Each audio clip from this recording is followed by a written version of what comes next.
Welcome to Hiraeth, a home for the left in Wales. You join me, Kerry and Richard this evening with Joe Healy. He's doing his PhD at Cardiff University, researching nationalism, state crisis and social movements in Spain and France, post-2008. He's also contributed to our Hiraeth blog. He summed up our pods on socialism, nationalism and federalism. Hi, Joe. Noswaith dda. Noswaith dda, Key. Hi, Rich. Hey, Matt. Hello, Kerry. Evening all. Given that we're summing up our episodes on socialism, nationalism and federalism, we should probably start right at the beginning. So the reason we did these episodes was because of Mark Drakeford's comments saying that socialism and nationalism were incompatible. What was everybody's thoughts when they first heard those comments?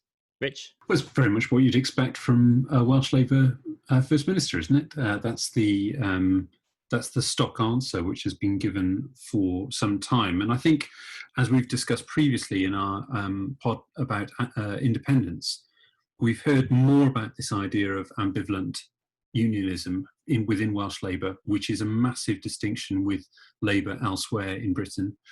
And I think that you can detect, maybe not so much in Mark Drakeford, but as we all remember, he's a bridge to a future generation of Welsh Labour leaders. I think you can detect a greater autonomy, whether you consider that nationalism or not, for Wales, is definitely something that more and more Labour leaders and definitely more Labour members are finding certainly coherent with their socialist outlook. Joe, what do you think? What was your reaction when you heard those comments? Well, initially I didn't actually hear the comments. I just saw the reaction on Twitter. Immediately, as soon as I saw it, I was like, oh, he hasn't said that, has he? But you know, you're right in the sense that it's obviously something that you hear often from Labour politicians is that they reject nationalism out of hand and say, well, it's, you know, that nationalism itself is integrally bad. You know, they would put it as integrally sort of a conservative right wing. Obviously, as somebody who studies nationalism, I just find that a bit baffling, like the idea that you could even think that, because it's quite clear that there are some nationalist movements which are not right wing at all, where they're very, very much the opposite way. And actually, what I do understand from, you know, the way that people, not just the Labour Party, but a lot of people on the left perceive of nationalism is it has to be rejected because it gets in the way of kind of class politics. And I think that's a much, much stronger angle actually for somebody on a Labour ticket to take, is that actually we can't get distracted by where certain cultural specificities or whatever, you know, we have to focus on economic issues and improving people's living standards, which I completely agree with. I just think it's a bit, the fact that it came out as nationalism is inherently right wing, or he said something like it was inherently right wing creed, which I just think is flatly wrong. You know, I just don't think that's true at all. But again, I agree with Richard in the sense that, like, it's a completely understandable thing for him to say. You know, he's not going to say, you know, let's all pander to nationalism one way or another, because he's the leader of the Welsh Labour Party. So he has to straddle the middle ground between between British nationalism and Welsh nationalism. If you dig under the surface even slightly, you obviously see that the Labour Party plays into both of them. And that doesn't necessarily make it not nationalistic. In fact, it almost makes it doubly nationalistic. But it's actually it's their way of saying we're not nationalists. We focus on something different. It's just not their priority, which I think is, you know, again, it's fair enough for a Labour politician to say that. I just don't agree. There's not a lot more to add from Rich and Joe's points really from my side. There was no surprise from what he said. It was clear those views have been expressed by him before. I think he's made that his position on socialism and nationalism in Wales clear. But what Joe just said, it just doesn't appear that way. And although we're talking about Mark's comments, the guests we've had on the pod where we've explored this, you know, nobody agreed with him. And, you know, you're our Labour firebrand in this pod, Matt. You know, what was your take on it? Yeah, much like Joe, I was like, why have you done this? You know what this is going to do. Because it weirdly came at a time where he had started to garner lots of praise from people in Plaid and, you know, in other parties because of how well he'd handled coronavirus. But you noticed people sticking up for him on social media who would normally be the first ones to stick the boot in just because he was sort of standing up to Westminster. But as soon as he said that on Nick Robertson's podcast, it was It was just like, oh no, why have you done this? The reaction was inevitable, was absolutely inevitable. And I actually really liked what Darryl said, which is it's just felt a bit like triangulation. It was almost in the way that Rodri had to spend so long of his term sort of trying to shove off that idea of being sort of crypto-nats in Welsh Labour. He just did it as a sort of buffer around himself. One thing I was going to ask you all, and I'll talk a little bit about now, is to what extent do you think he's sort of just ignoring the debate that's happening in Wales and in his own party about independence? Because we've seen again in an interview he did with Sky News saying that there is no huge growth or swelling support for independence, whereas, you know, whether you like it or not, there is clear evidence in poll after poll that shows there is support. And now within Labour, it says that 51% of Welsh Labour voters want independence. So there's part of me that thinks that a lot of what he says is just trying to almost ignore the debate and push it to the side a little and try to focus on other things. The problem is, you've seen in Scotland what happens when Labour tries to ignore the constitutional question. And if he doesn't engage with it, and I mean in a more in-depth way than reforming our union, the Welsh Gov document about it, if he doesn't engage with it in a more hands-on way, I think there's a real danger of them doing the same thing. But is growth in support for independence the same thing as nationalism? I think it's probably not. I'm not a political scientist, but I don't think you can equate the two. Yeah. I was just about to say exactly the same thing. Support for independence is not necessarily the same thing as nationalism. They're absolutely connected, like at the hip. Like you can't really separate them properly as kind of concepts. The idea of Welsh sovereignty and the idea of Welsh nationalism are absolutely combined, but you can't necessarily say that all nationalists want independence, and you can't say that all people who want independence are necessarily nationalists. That same poll, which showed that most Labour voters in Wales would support independence, showed that only 68% of people who support Plaid would support independence. So you've got like this strange dynamic whereby people who vote for the Welsh Nationalist Party, only about 2/3 of them actually support Welsh independence. And so it's clear that there's something else there. It's not just the question of nationalism.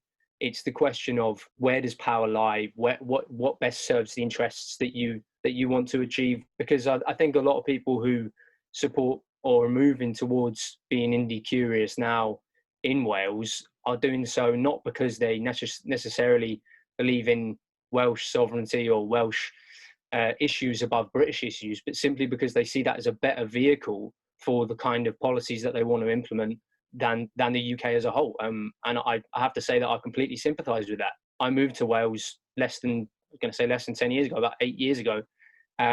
Would never have considered the breakup of the UK at that time, and my opinion on that has completely changed just because of the political events that have happened since then and the fallout from the 2008 financial crisis as well. And then obviously you've got COVID on top of all of that. So I feel like for a lot of people, it isn't about one nation or another nation. It's actually quite a rational choice between where do we see Westminster going versus what can we do with the powers of the Senedd, and in what way are those powers restricted by the current settlement. And I think a lot of people are coming to the same conclusion on that. I think you have to recognise that these Labour voters who are now supporting independence, they're not suddenly becoming Welsh nationalists. You know, they're actually making a pragmatic choice about what they see as the best way of achieving, you know, the political ideals that they believe in. One of the things which I really liked in your blog, Joe, was the line around nation as an imagined concept. But is that how you see people looking at it now? That even without the nationalism side of the nation of Wales, people are just looking at it as that political entity so that they can get the policies, the socialist policies or whatever, into their kind of localities, communities, neighbourhoods. Yeah, I definitely see that. I think there's that aspect of it which I think a lot of people are now sympathising with, particularly since COVID. I think that's really shone a light on it. Seeing Mark Drakeford on the TV, you know, a lot of people didn't know who Mark Drakeford was. You know, and they're now seeing him on the TV every day and seeing, you know, that he's the guy in charge of the most important issue of the day, suddenly gives people this realisation that there is a Welsh political culture to be had. Whereas I think a lot of people in Wales even people who are fairly interested in politics wouldn't necessarily have said that independence was a viable alternative, because they didn't see the Welsh Parliament as kind of strong enough or really kind of robust enough. There's not a real kind of debate in Wales around politics in the public imagination, I don't think, as much as there is, certainly, you turn the news on and you just see Westminster every single day, whereas that flipped since COVID. And I think for a lot of people, what it is about is, as much as anything else, bringing power nearer to where they actually live. That's might not work for people in certain more rural areas of Wales, but I think around Cardiff and the valleys, there would have been a lot of support for the idea that the people who make the decisions are just down the road instead of at the other end of the M4. And that offers this kind of new, I guess, a new kind of field of where you can make decisions. And that's not to say that like local councils and county councils should be sidelined. It's just that I think the imagined community side of it, I think, is that once you see that as a possibility, that politics could take place in that place for those people, however you want to sort of perceive of it, the Senedd is kind of potent enough in the imaginary sense, in the idea of the Senedd as the decision-making body. If that suddenly produces an idea of, well, actually, no, Wales can make important decisions for itself, then of course it's going to supplant the idea that Westminster has to do everything. As soon as people realise that the Senedd is already making important decisions, which I don't think was a really central part of people's political imagination beforehand, now I think people are much more sympathetic to the idea that the Senedd can make every decision. I think that's something that really is now in the imagination, if you like, the imagined community, I suppose, of Wales as a political entity, not just as a kind of historical, cultural entity, but as an actual decision-making body in and of itself. One of the interesting things here that we've started off by looking at some of the ambiguities about the word nationalism, what that means. But I think you also kind of have to think about what the ambiguities about the other word are, socialism. Because we had two guests who talked about this, and I think that you'd be hard pushed to put Darryl and Sam's version of socialism together. I also think it's quite interesting because I don't hear anybody in the public describing themselves as socialists, particularly in this era where we are very heavily Americanized, where socialism is decried essentially as the great evil in the American sense, and that influence has kind of, I think, depreciated the term, even despite Corbynism and the Corbyn effect of 2017-ish in the public mind. And I think if you speak to people about what socialism is, I think a lot of people will have negative, they might even be Labour-inclined people to vote, but these days they have a slightly negative impression of socialism. And I think that's quite an interesting comparison as well, because nationalism is a muddy thing to talk about in the public sphere, but quite frankly, so is socialism. Well, yeah, it's quite interesting, actually, isn't it? Because I don't think you could get Darryl and Sam in the same room, and although they both describe themselves as socialist, I don't think their version of socialism is the same, or that either of them would actually even agree that the other is socialist for one reason or another. Yeah, you're completely right. It's just, what is socialism? Is it this sort of weirdly Northern European social democratic movement that is about more cooperatives and a bit more redistribution and a bit of a higher tax rate? Or is it liberation from capitalism, as Sam would describe it? Like you say, it's a very muddy water. I think it's a cleaner term, though, especially on the left, in the Labour Party. It's much easier to describe yourself as socialist, even though you're not. I mean, Tony Blair, his last ever speech to Labour Party conference, said, "We've got to remember our socialism." And I don't think many people would describe Mr. Blair as a socialist. But if you're in the Labour Party and describe yourself as a nationalist, it's a much more, or it has been, a much more immediate negativity to that term. I think we've always been more comfortable describing our certain elements of the party as soft nat, but that's more the sort of Carwyn Jones school of things, really. But that has the blind spot of unionism, which, people will very happily talk about their strong unionist credentials as though that's some kind of value neutral proposition. Absolutely. And to me, unless you believe in a world with one government and no borders, you're a nationalist of some kind. It's just a question of scale. I can guarantee you there's not many people in the Labour Party, or at least very high up in the Labour Party, who talk about a borderless world with one government. So they are probably a nationalist of some colour. The Labour Party struggles with this question. I like the phrase double nationalist. I don't know how well that will go down in my CLP meetings, but I'll try it. How would you say that you reacted then, listening to what we envisaged as a sort of back-to-back compare and contrast exercise with Darryl and Sam, Joe? What were your initial reactions to the two pods? Yeah, I think it's exactly my initial reaction when I looked to compare them was exactly what you said, is that they were working from different definitions of socialism to start with. So, so the idea that, like you said, that you can get them in the same room and they would agree on what socialism is difficult. You wouldn't be able to do that to start with. And then past that, they both had really good arguments for their own positions. I didn't disagree with barely anything that either of them said, which what I found interesting about it, because I was expecting to disagree with both of them, quite broadly speaking.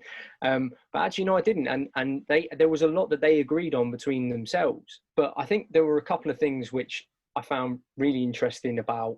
So, for example, Darryl said that before considering a kind of nationalist alternative to the UK, we should look at the voting system first, and try to come up with some kind of proportional representation. And I know Heaven David said in the Federalism episode as well, he was talking about single transferable vote. So something like that, I think, is a really sort of workable, good solution to, I guess, in theory, to the idea that there are certain nations who want to pull away from the UK and all the rest of it. However, on the flip side, then you had Sam was talking about, he was talking about it from the point of view of imperialism and saying, well, actually, British, imperialism is inherently right-wing. So in the sort of Drakeford term, that actually is inherently right-wing, and then therefore anything that goes against that must inherently be socialist, because if you're fighting against imperialism, then therefore you must be anti-imperialist, which is kind of, in his eyes, was coterminous with being a socialist project. So it was almost as if to say that Welsh nationalism, by the fact that it rejects British imperialism, is a socialist project in and of itself. So it's almost like they were working from different points of view, So, like I said, so Darryl was sort of saying, this is how we can achieve socialism at the UK level, whereas Sam was saying, because the UK is as it is, therefore socialism cannot be achieved at the UK level, and then you have to work from a different basis. So it's like they agreed on their kind of view of the world in many senses. They wouldn't meet in the middle, and I found that interesting. It allowed me to be able to agree a great deal with both of them. It wasn't really like I disagree with anything that either of them said. It's just that I find myself kind of uniting those two arguments in the middle myself, on top of the kind of the issues that I mentioned in the article that I wrote. The one line, Joe, you've put about is it socialism v Welsh nationalism, when in reality it's socialism against Welsh independence? Really, what we're talking about when we talk about kind of the Welsh national project, it's almost like a misnomer, because it's not actually the national project that we're talking about. The Welsh nation exists already. The Welsh nation has existed for however long it was that somebody came up with the idea of Wales, and somebody drew a red dragon on a green and white flag and said, "This is Wales now." And that's that's obviously an oversimplification. But like, if you take it that Wales has existed as a nation for hundreds of years, then you can't just say that the Welsh independence movement is the embodiment of Welsh nationalism, because it clearly isn't. Like I tried to say in the article, that the Labour Party itself is not immune from nationalism. It does nationalism in a different way, sure, but it doesn't free itself from nationalism. So the idea that even somebody like Drakeford could talk about not being nationalistic is for the birds, I think. But also the fact that when you talk about Welsh independence, that doesn't necessarily have to come from people who are, Welsh speakers or kind of really identify strongly with Wales as a nation. we can recognise that Welsh nationalism and Welsh independence are connected to each other, but we also have to recognise that there are many people, I mean, I would include myself in this bracket just for full disclosure, who don't see the UK as a viable kind of workable state going forward, and that actually Welsh independence is a kind of pragmatic solution to what I see as kind of structural issues with the United Kingdom. And so when I talk about the difference between Welsh nationalism and Welsh independence, what I mean is Welsh nationalism is this kind of like this idea of Wales as a being almost a cultural entity, almost a kind of this idea that Wales is a people and can be then transformed into a political entity. My argument is that Welsh independence just takes that a step further. Then we currently have a devolution settlement which already relies on Welsh independence as its kind of grounding basis.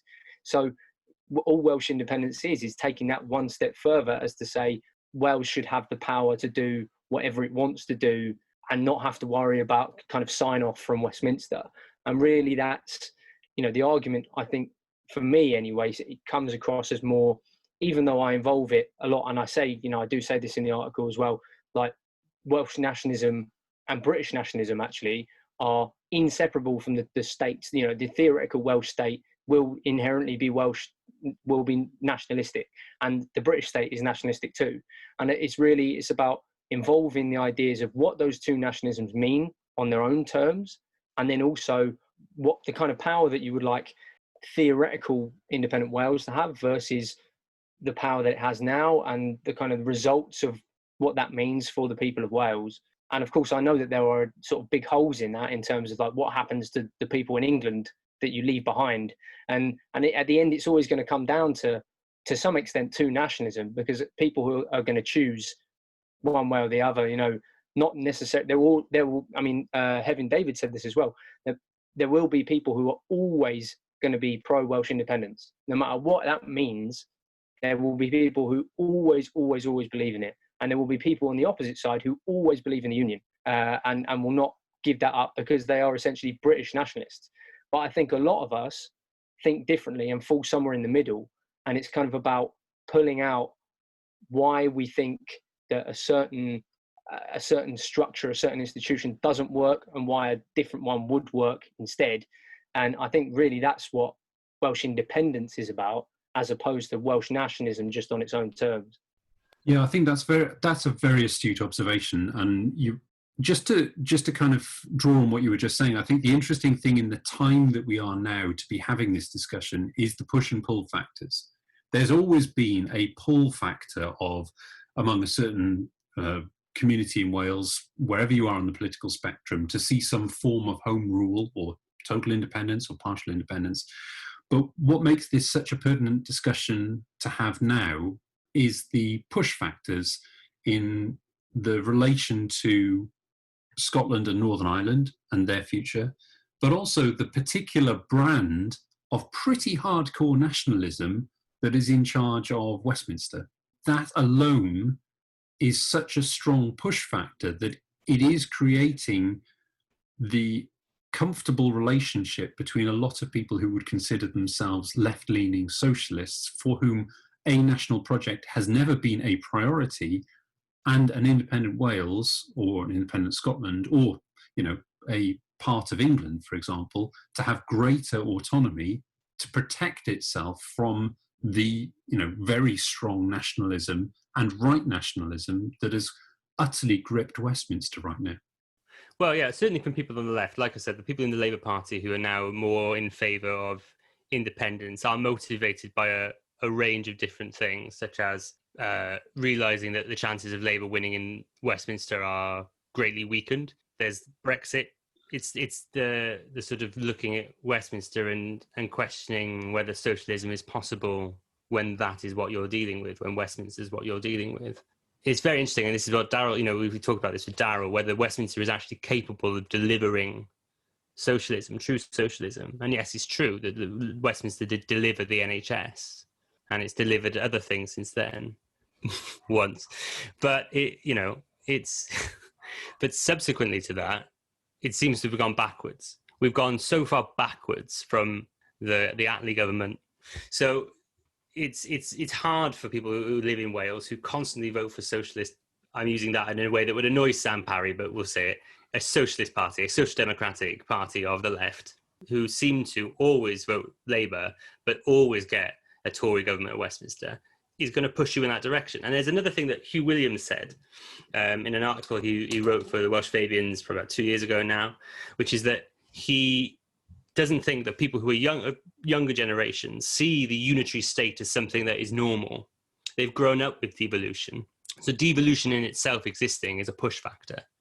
It's, look, we can do this. We have our own parliament. We are capable of governing ourselves. Not only are we capable, we've got the building ready-made. Young people no longer see that unitary state as something to cling to, and they don't see, I don't think, separation as something to be scared of, because whatever happens, you're never going to really be completely separated from England or Scotland, because we share an island with them.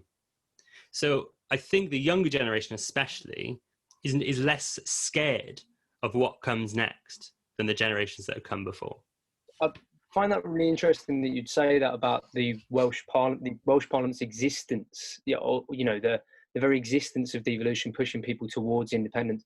I think that's absolutely true. There's a really good argument about, in my own research, obviously I've been looking mainly at the Spanish case, but there was a really kind of strong pushback after Spain transitioned to democracy about, if you devolved power to Catalonia and to the Basque Country, eventually that would mean that they became independent, because that they would they would sort of realize that they could make decisions for themselves. They had their own cultural communities already, which then they would then transfer that to the political sphere, and eventually sort of people who grew up with that system would come to sort of support eventually just separating from the state in general. Now, I don't think that's something, I hesitate to class myself as a young person, but I turned 29 last week, and I think I'm definitely no longer able to do it. So I feel that pain as much as it. Yeah, I mean, I'm probably 3 years behind you, but I still don't feel like I'm wrong side of 25 now. I can't claim that anymore. Guys, I'm going to be sick if you keep this going. Yeah, on. gents, stop. Let's talk. Move on. Correct, will you? You're alienating our audience as well. Sorry, yeah.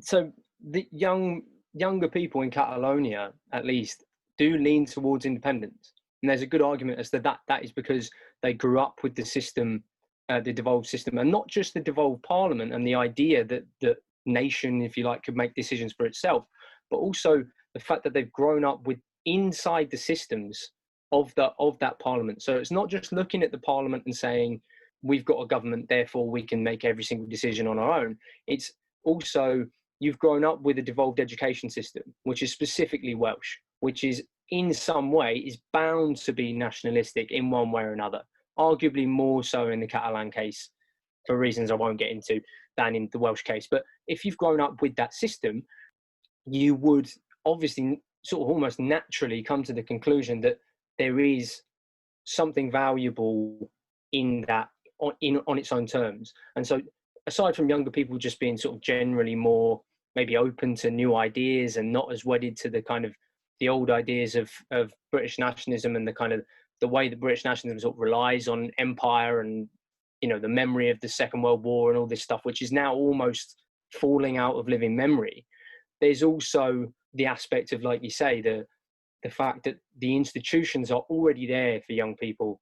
16, 17-year-olds who come to vote in the Senate elections next year will have their entire lifetime is within the lifespan of the Senate. So they obviously know that there's something to be had there from the devolved settlement, and they won't be scared to take that further. What do you think the major differences are between sort of the Welsh and Scottish independent movements and those you find in Spain and France? Firstly, in France, it's kind of arguable that there isn't really any potent nationalist movement.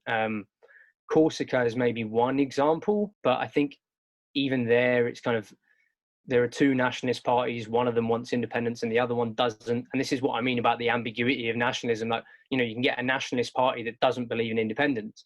That's one thing in the French case, is that I think that if there is a development to be had away from the French state, away from the idea of the French state as the kind of major decision-making institution, then it hasn't really happened in France yet. In the Spanish case, there's always been some current of, in the Basque Country and in Catalonia, at least a minority of people in those areas who never identified with the Spanish state whatsoever, and have always wanted to create an independent state for, you know, the nations that they have in those particular regions. So the main difference, I would say, well, talking about kind of right now, is that the British state is sort of turning more nationalistic. Maybe the last 5 years or so, Brexit is obviously a massive catalyst in that the British state seems to almost be turning the screw on the nationalism a little bit, that makes people on the left particularly feel quite uncomfortable. Whereas that's never been the case in Spain and France. Nationalism in those places has always been ingrained. It's always been almost enforced. And it's been, you know, in Spain and France, the nation itself is written into this constitution. The Spanish constitution talks about the indissoluble unity of the Spanish nation. And that's why you saw such a violent reaction to the Catalan independence movement, because it's actually illegal for anyone to sort of even threaten the unity of the state. And the government, the central government themselves, will argue that they cannot break the constitution, which means that they actually can't even verify it. Even if they wanted to, they wouldn't be able to verify an independence referendum in Catalonia or in the Basque Country. And I think the part of it that I would say is different about Britain is that that's very new. That idea of the kind of the unity of the state, the real kind of like enforced, very English, I would say, version of British nationalism since probably 2016 mostly is, and I'm not saying that Brexit either way is like, you know, the choice of Brexit. I think conceptually you need to separate Brexit from leaving the EU, the kind of theoretical idea of leaving the EU versus the kind of political idea that is Brexit, which is essentially a British nationalist project, you know, that is being run from Westminster by a sort of a load of chancellors like Boris Johnson, who really want to use it as a kind of a way to drum up support for their own cause. And that's obviously what you saw in the election in 2019 with the Get Brexit Done stuff. The turn towards independence, I mean, you've also seen in the last few weeks a turn from Scottish independence not just being 48, 49, 50% to going to 55%, you know, going well above that sort of halfway majority. And I think that the reaction to Brexit has been one real big factor in kind of really moving the British state to become more nationalistic, to almost show its colours a little bit more. And in a way that in Spain and France, at least in my experience, that's always been there. And they've always recognised that that's kind of the way that the state operates. It's always been nationalistic in that way, and in the same way, in a unitary way, in a way that says we cannot have other nations. They do not recognise Catalonia and the Basque Country, even though by all standards of analysing what a nation is, those places are in their own right nations. The Spanish state would never recognise them as nations because it would almost undermine itself. Whereas in the British case, you've kind of got the exception that Scotland and Wales, and to a certain extent Northern Ireland, I don't know really where you could describe it as a nation, or whether it's kind of really, there's one side that's kind of British and one kind of side that's Irish. It's not really a nation in and of itself. The fact that you're now seeing this move, like I say, particularly in England, towards the kind of nationalist project, which plays into certain things, plays into certain anti-immigrant ideas, kind of ideas of that do play on these kind of ideas of Britain is great and can be great again, kind of thing, almost like a revamp of the empire. And I think it's, like I said, it's almost shown the colours of kind of a really kind of dirty side of British nationalism, which probably wasn't there 10 years ago. You talk about the Blair years, for example. Blair had a particular idea of what he meant by Britain, which was a very kind of four nations approach. The current Conservative Party does not have that.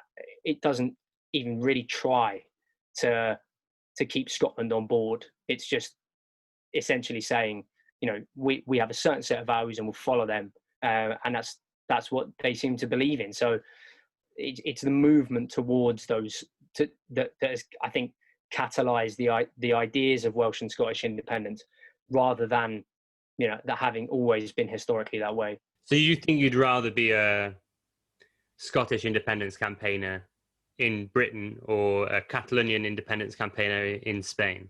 Absolutely, within the British context, as in like now, there's I don't think there's any realistic chance of Catalan independence. In Catalonia, they've never ever achieved a majority support for independence. No poll has ever shown majority support for independence in Catalonia. They've got up to sort of 45, 48%. It's never gone above 50. And I think that's one thing that in Scotland, they now have this kind of, they have that basis of saying, look, this is a majority support now. You can't deny that most people support this. And of course, the Catalan parliament tried to make that same argument because they had a majority in the parliament, but they had a majority in the parliament with only 48% of the vote. So they had like sort of 1 or 2 seats majority in parliament that came from 48% of the vote. So it still wasn't even really a democratic majority when they called the independence referendum in 2017.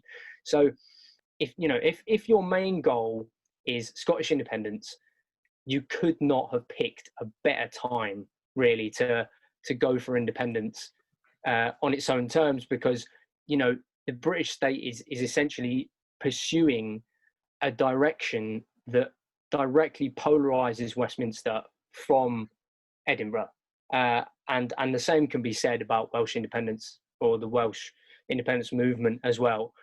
Whereas in Spain, they've just elected a coalition government at the beginning of this year, which includes Catalan nationalists. So in your article, you mentioned there's a couple of different nationalist parties in Catalonia, but there's some on the right, some on the left. I assume they form a coalition in order to govern? So at the moment they do. In the Catalan parliament, they had a vote in 2015 where they achieved the majority, and they achieved the majority under the banner of Together for Yes.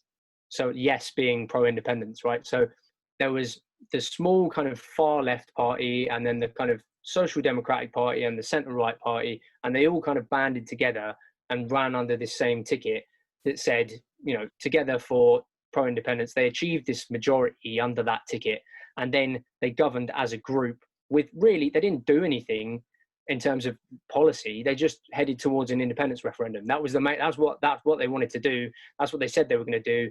They said they were going to do it within 18 months. It took them about 2 years. October 2017 was the attempted referendum, which probably we've all seen remember seeing the videos of old ladies getting chucked downstairs and stuff, trying to vote. And of course, that was horrific. And a lot of the independence people thought that was really going to kind of, in a structural kind of real politic way, that was going to benefit them, getting that kind of like international scope of like, oh my God, this is dreadful.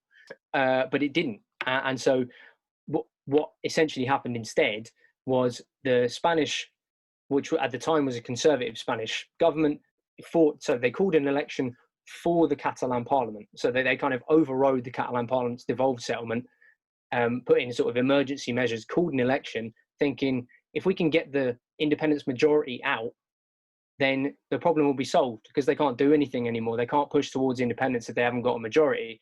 But of course, the vote went exactly the same way as it had in the previous election, and they just got voted back in again.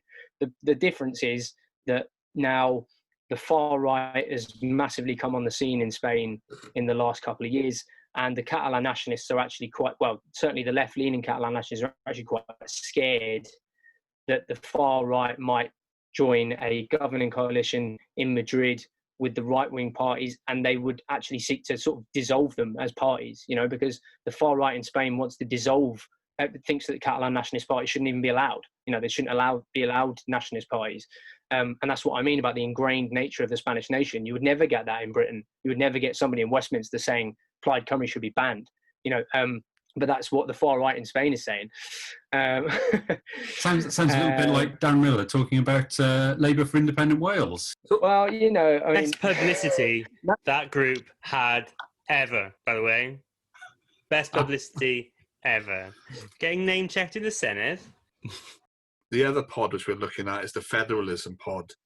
And what we just touched around on Catalonia, Scotland, the future of Britain, obviously. Do you see that kind of model of federalism emerging in Britain anytime soon?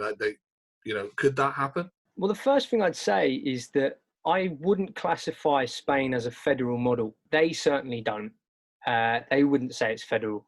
So Podemos, the sort of left party in Spain, that's what they propose. They want a federal model for Spain.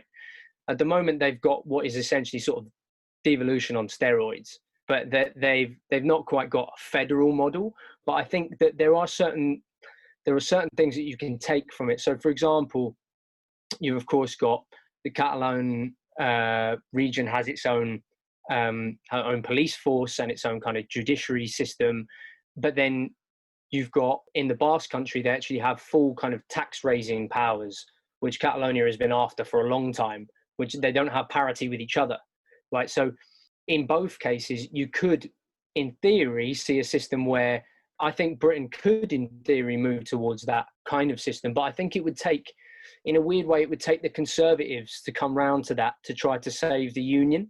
It would take the Tories themselves in Westminster to say, we actually want to devolve more power to Wales and to Scotland and to Northern Ireland in order to kind of protect the integrity of the Union. And like I sort of said, I don't really think that that's their prerogative. I really don't think that I might be wrong, but I don't really think, even though they call themselves a Conservative and Unionist party, I don't really see where that would take them. You know, I don't see them really coming out and batting for the idea that Scotland should remain part of the Union and challenging the idea of independence with a new devolved settlement or a kind of federal settlement.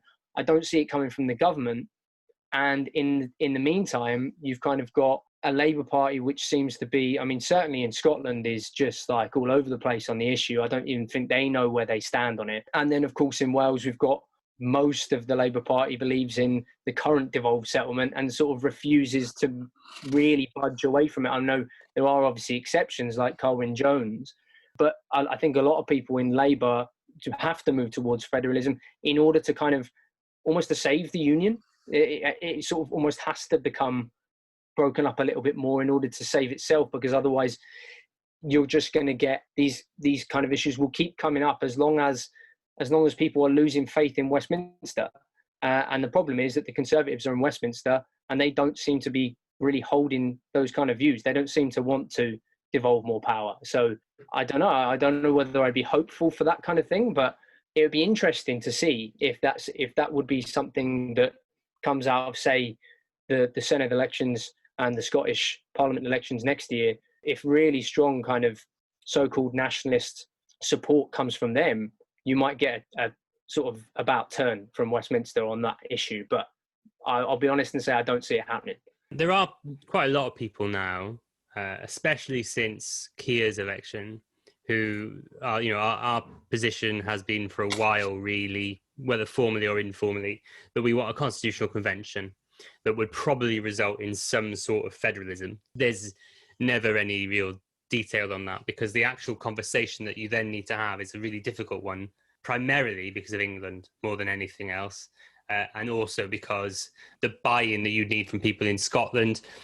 But realistically, they are so close now to independence that you'd struggle to get a lot of that back, a lot of those people back voting for anything that you put on the table. So there are voices in the Labour Party who want federalism or confederalism, or federal confederalism was something different, some change. But again, I don't know whether that is a legitimately held belief by a lot of people in the party, or whether that is just something that sort of happened as a knee-jerk reaction to the prospect of Scotland leaving and the growth in desire for independence in Wales. So it's hard to know whether that is a long-held belief.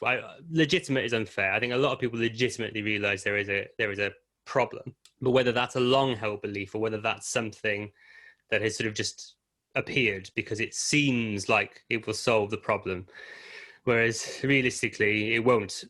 Federalism in of itself is insufficient now. I personally think that Carwyn, and we'll go into this a bit later, Carwyn's model is closer to what we should be looking at rather than this abstract federalism. And we'll go into it. It's really hard to work out the details. Without wanting to be too cynical, I think you've hit the nail on the head there, Matt, in that within the Labour Party, what the Labour Party is calling for is a constitutional convention. That's not an answer. That's a recognition that there's a problem. England is the problem. And what really struck with me from the first part of our episode on federalism was the one party that has advocated explicitly federalism for a century doesn't have an answer for England, and that's the Liberal Party. And if after a century of advocating it, you still don't have an answer, I think you really need to think about what you're advocating. And the fact that the party, the Liberal Democrat Party in England, doesn't even talk about federalism is its own answer. That's different. If you were to imagine a world where England, Wales and Scotland were more separate entities, whether they were separate states or further apart, I think federalism within England, and this goes back to what Heaven was talking about, federalism within England is a perfectly reasonable idea. And you can see actually a lot of the moves that the current Westminster government is doing with regards to local government reform within England are kind of leaning that way to a certain degree.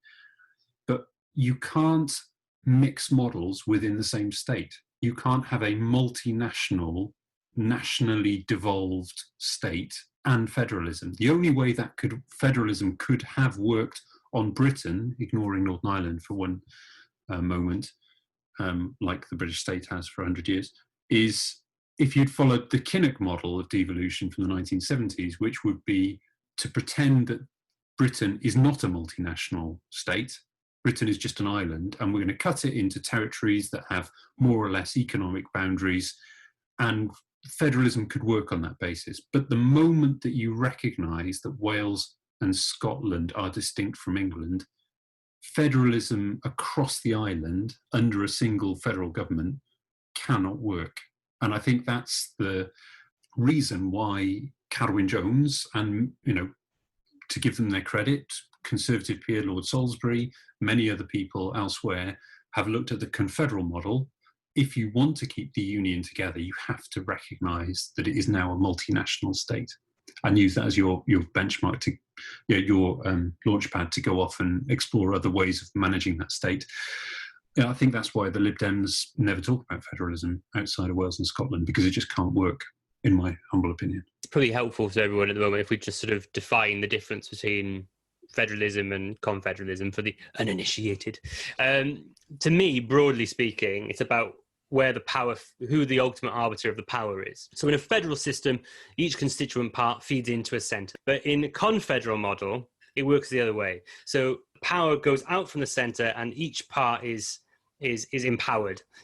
And I think that's an important thing to come up with now, which is, and feeds back into this, why I think realistically confederalism is the only way you'll do that, because you need to respect the sovereignty of each constituent part of the UK if it is to survive. This is one area where I think the Welsh government do really strongly agree. And although they may call for federalism, what they sound like they're calling for actually is confederalism. They want to redesign the way that sovereignty works, that each constituent nation is sovereign. Carwyn said that, Mark said that. I think that's the only way you would get Scotland anywhere near a negotiating table, would be we are sovereign, but we just have a very loose relationship, but we're still technically one. Some people, like you said, Rich, that wouldn't be enough for them. And Heaven said this again in his pod. It wouldn't be enough. Some people would always want independence and complete separation. Sam said in his pod, maybe that's the fairest way to do it, to split apart as constituent nations and then come back together in a confederal model. Because like I said, you're next to England, you're next to Scotland, you're never going to really be able to ignore a neighbour that size. So you're going to have to work with each other. But it's about respecting the sovereignty boundaries. And I think we're about to see with the Internal Market Bill a huge battle over who is sovereign in the UK. I think Jeremy Miles has tweeted a lot in the last few days about how he doesn't want to let the UK government do what it's about to do. If they use primary legislation to take away our powers, we're going to have to do something, is what he said. So that'd be very interesting to see what happens and how, because as I've said in other pods, realistically, you have to respect the fact that, you have to respect it, you have to understand the fact that at the current situation, Westminster is sovereign and it can do what it wants. And as long as we exist in a space where Westminster is the ultimate arbiter of decisions, we have no power really, because it can always be taken away. That's why I think confederalism, if you're talking about models, is realistically the only way it can work. because you have to allow each nation to have its own sovereignty. There is, I suppose, under the surface somewhere, an identity that attaches itself to, say, Yorkshire, or like as a Londoner, of course, I would say that that's my principal identity, right? So I would never say I'm English, well, for loads of reasons, but the main one being that because I say I'm from particularly South London, and not the North bit, but like you wouldn't argue for the sovereignty of London, right? I mean, even I wouldn't, as somebody you might describe as like a London nationalist, right? I wouldn't argue for the sovereignty of London.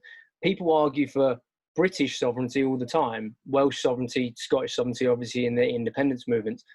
The issue with, I think, as you say, with confederalism, I think it could, that's the one thing that really could work in the sense it could abate Scottish and Welsh independence, the movements themselves. You still have the issue of I think that England and Britain are very sort of like intimately tied together. I think that is, you can overcome that by sort of saying, well, there's English sovereignty and sort of that's in Westminster, and we can all sort of agree that that's where the English sovereignty lies. But I'm not 100% convinced. You would have to move to that model very, very quickly, I think is my issue with it, is that, like I said, I don't really see that coming from Westminster, even from the kind of the Labour Party. When they talk about federalism, they're probably really referring to confederalism. They really need to start talking about that at the UK level now. We talk about it in Wales, and we obviously have heard it on your podcast as well. You know, you've spoken about these things, and you're trying to create this kind of political culture in Wales about the ideas around how the UK could be sort of broken up, I suppose. You never hear that from Westminster. I don't think I've heard it even once. It's the same with the Conservatives. I don't think they'll come round to it. If they don't, I don't really see any way that the UK can kind of be saved from itself, particularly when you look down the barrel of things like climate change, things like the kind of coming recession. People are going to start panicking and saying, we're going to have to do something to move things forward very quickly. Like I said, it's one of the main reasons I think why people have come around to Welsh independence and Scottish independence of late, is that they've actually seen that Westminster itself, seeing as the vast majority of the power resides there, is not doing the things that it really should be doing to confront the challenges that we are currently facing. And so if we're going to move to a confederal model, we really need to be doing that ASAP. And I just don't see the argument, I don't see the discussion happening at the UK level. Yeah, that's really interesting. I mean, one of the things that has been going around journalistic circles when they've been talking about the imminent Scottish elections is journalists have been asking other London-based commentators and politicians, what is the narrative for the union as is that could keep Scotland as part of it? And the problem with that question is that it ignores the fact that it's not a problem with narrative. It's actually the union itself does not work in its current form for Scotland or Wales or north of England, frankly, or west of England, indeed. And so what actually needs to happen, if you want to keep the union as is, you have to make it work better for the parts that aren't London. And this current UK government appears to have no interest in doing that whatsoever. If there isn't something that you can sell to Scotland about why they should be in the UK, well, you have to present an alternative way that the UK could work if you want to keep everybody under the same umbrella. And the fundamental core of the Welsh and Scots independence movement is that they want to share Britain as equals with England. And in order to do that, England needs to cede power over some of the territory. And we see this in the most puny way. You get English ministers who, in the UK government, who only have a brief for England, and yet they refuse to use the word Minister for England. And that just indicates that the very core of it is not willing to cede that power. So you are essentially in a self-perpetuating cycle of two parts of the island that want parity and one part that does not want parity. If we're a family of nations, the Welsh and Scottish view is that we're all siblings, but in the Westminster view, there's a head of the family. England is an issue in itself for different reasons in terms of how you split it up if you're going to do this. But Westminster is the ultimate problem, because why is it going to cede this power? Why, when it is so powerful now, would it ever go, yeah, you can have more power? And it has happened. Obviously, devolution is part of that process. But with a government that is so focused on centralizing things, I can't see them ever wanting to devolve more power out, especially on a permanent basis that federalism or confederalism would represent. Well, exactly. Ask yourself, what is the electoral incentive for a government in Westminster to give more power out? Because the bits that it would be giving power to don't vote for it anyway. And if you saw the recent YouGov poll that showed that a majority of voters in England Conservative voters in England would be quite happy to let Northern Ireland, Scotland, and almost half of them, Wales as well, let them go in order to have full control. And you just think, well, in that case, what conditions could possibly happen other than a future Labour administration in Westminster that does a deal with SNP, Welsh Labour, Plaid Cymru, maybe to get enough to have a workable majority on the basis that it would do something like that. But it doesn't have a plan. It doesn't even have an offering right now. And whereas you've got here in Wales, Mark Drakeford as First Minister saying the people of Wales have a right to vote for independence if they want it. The people of Scotland have a right to vote for independence. That is not the message that Keir Starmer nor Richard Leonard, for as long as he is Scottish Labour leader, are giving out either. So, no party has an offering to make the UK work for Wales and Scotland. I think a Labour government in the UK, at Westminster, would start to see the numbers of people supporting independence go down in Wales and in Scotland. I think part of the reason that a lot of Welsh Labour voters who support independence see that as the way to go is because they can't envisage a situation where they'll ever be able to win power in Westminster. In Scotland, I imagine a number of people who don't vote SNP but are in support of independence feel the same. I think a lot of people who vote SNP who are ex-Labour voters are ex-Labour voters because they no longer trust Labour. So I don't necessarily think that would put them back into the into the unionist category. But I certainly think that it's easier to envisage a situation where Labour give additional powers, such as federalism or confederalism, to Wales or to Scotland than it is a Conservative one. I think you're going to end up running into a brick wall soon enough with the Scottish independence situation, because what do you have happen? Do you have a Catalonia-style situation happen in Scotland if the Westminster government keeps refusing to allow independence referendums? What do you do?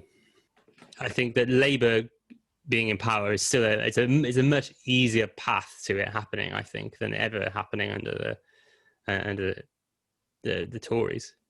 So Joe, just to sort of wrap up your article in terms of the things that you found interesting over the series of podcasts, and maybe things that surprised you or maybe challenged you to think about things differently or more deeply. What would you say the little series has offered, and what would you say would be the interesting next few questions to answer, or will be answered by the upcoming devolved elections?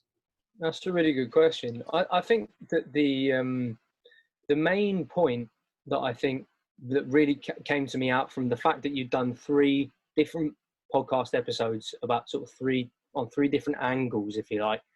I think what it has done is kind of opened the conversation up into there's more than just 2 options, right? There's more than just kind of like what we have now and Welsh independence. In fact, if anything, if you look at the kind of rallying up of like British nationalism, even in Wales, around sort of abolish the Assembly Party, it could go the other way. Like it could even go, not saying this will happen, I think it's really unlikely, but, it could possibly even, you can envisage a situation where if Scotland were independent and Ireland were reunified, that people would actually decide we don't need Welsh devolution at all. We'll just go back to sort of give everything back to Westminster, because it doesn't serve us anymore as a nation, I suppose. There's an argument to be had about the different things that are coming down the line, and I think it's key that we have this conversation now, And I think what I've taken away from it more than anything that kind of surprised me actually was that people who were in the Lib Dems and Labour were much more amenable to the idea of potentially even, I think almost everybody who spoke against independence on your podcast episodes kind of actually eventually sort of said, well, if this doesn't work, if all the stuff I'm saying now doesn't work, then maybe, so I think it wasn't necessarily that they were saying, look, I'm going to be a unionist forever.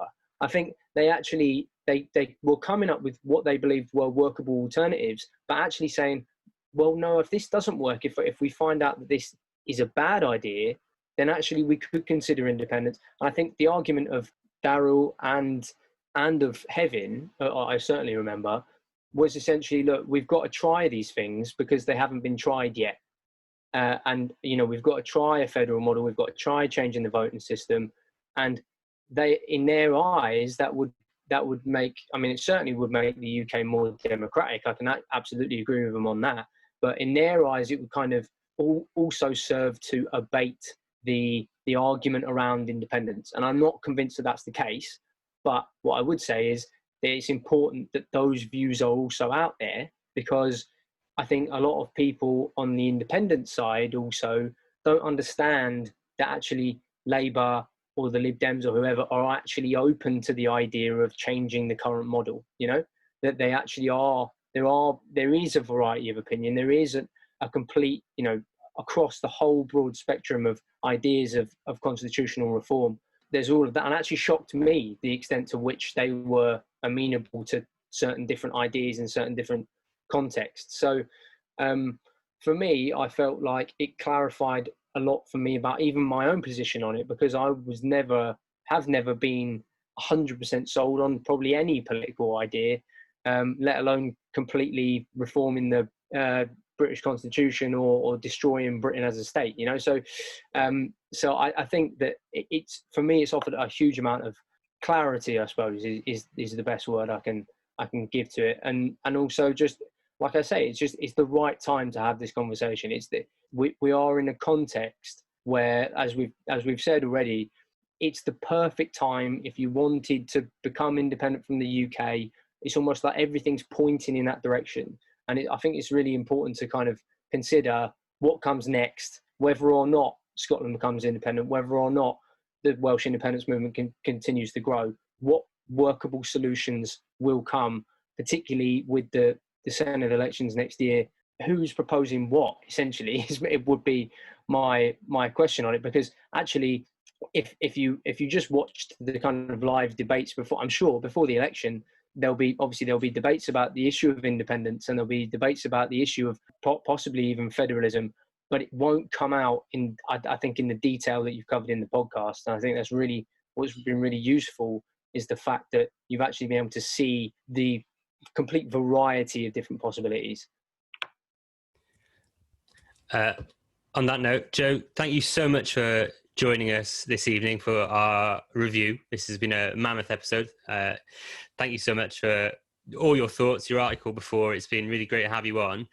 If people wanted to get in touch with you afterwards, what's the best way? Have you got a Twitter handle that people can reach? Yeah, it's at Joe Patrick Healy.